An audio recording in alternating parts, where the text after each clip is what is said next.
আর আমি জাস্ট দুইটা প্রশ্ন বা আমার জিজ্ঞাসার জায়গা সেটা হয়তো আপনারা যদি উত্তর দেন যে একটা তো আমি বলে ফেলেছি যে ইন্টারনেট কেন বন্ধ হলো এই বিষয়টা আমি আসলে সুস্পষ্ট জবাব চাই। এবং আমরা তো বুঝি এটা পলিটিক্যাল একটা জায়গা থেকে করা হয়েছিল, বাট এখানে আসলে ব্যুরোক্রেটদের কী সম্পর্ক ছিল এবং এখানে যেন রেসপন্সিবল পার্সনটাকে আমি দ্রুত সময়ের মধ্যে এই এই তদন্ত রিপোর্টটা চাই। আসলে আমি এটার সম্পূর্ণ ব্যাখ্যা চাই। এটার জন্য আসলে কে কারা দায়িত্ব নেবেন বা এটা আপনারা একটু বলবেন, এটা আমাকে আমি জানালে খুশি হব। এটি হলো যে আপনাদেরকে চিঠি দেওয়া আছে 4 তারিখে, বিটিআর থেকে চিঠি দেওয়া আছে এই বিষয়ে ব্যাখ্যা দেওয়ার জন্য 4 তারিখে। পাইছেন চিঠিটা? আপনি ছিলেন না?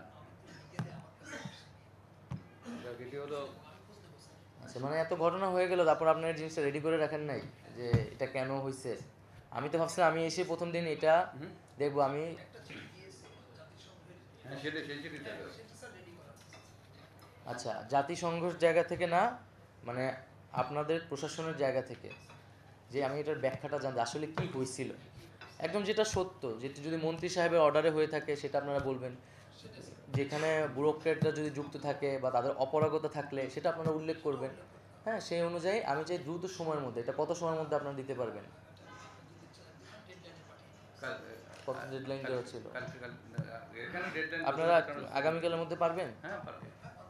ঠিক আছে, তাহলে 24 ঘন্টার মধ্যে আমাকে একটা অন্তত প্রাথমিক ব্যাখ্যাটা আপনাদের প্রতিষ্ঠান থেকে আপনারা আমাদের কাছে আর কি এটা হাজির করবেন। আর দ্বিতীয়ত হচ্ছে যে ইন্টারনেট ইন্টারনেট বিষয়গুলো পপুলার ডিমান্ডস, আমি আসার আগে যতটুকু মানুষের সাথে ইন্টারেকশন করেছি আপনারা হয়তো আরও ভালো বলতে পারবেন যে ইন্টারনেটের দাম কমানো নিয়ে কথা আছে। বিশেষত মেয়াদের বিষয়টা নিয়ে অনেক কথা আছে যে ইন্টারনেট এটা আসলে সিম কোম্পানিগুলো মেয়াদ কেন থাকবে বা এইটা নিয়ে আপনারা একটু বলতে পারেন খুব ছোট করে, এবং আমরা হয়তো পরে এটা নিয়ে আলোচনা করবো আরও। আর আরেকটা হচ্ছে ইন্টারনেট এই ঘটনাগুলোর আগে যেই স্পিডে ছিল এখন কি সেই স্পিডটা আবার ফিরে এসেছে কিনা? অনেকে বলছে আসে নেই এখনো। এই স্পিডের বিষয়ে বক্তব্য কি বিডিসিএল বলেন তো? স্যার, আমার বিডিসিএল এর যারা জীবন গ্রাহক তাদের স্পিড রিলেটেড এখনো প্রবলেম নেই স্যার। এবং এই আন্দোলনের আগে যে পরিমাণ ব্যান্ডউইথ ছিল এবং হঠাৎ করে ইউজ বেড়ে যাওয়ায় আমরা অতিরিক্ত ব্যান্ডউইথ নিয়েছি স্যার। বিটিসিএল এর কোনো সমস্যা নেই, এই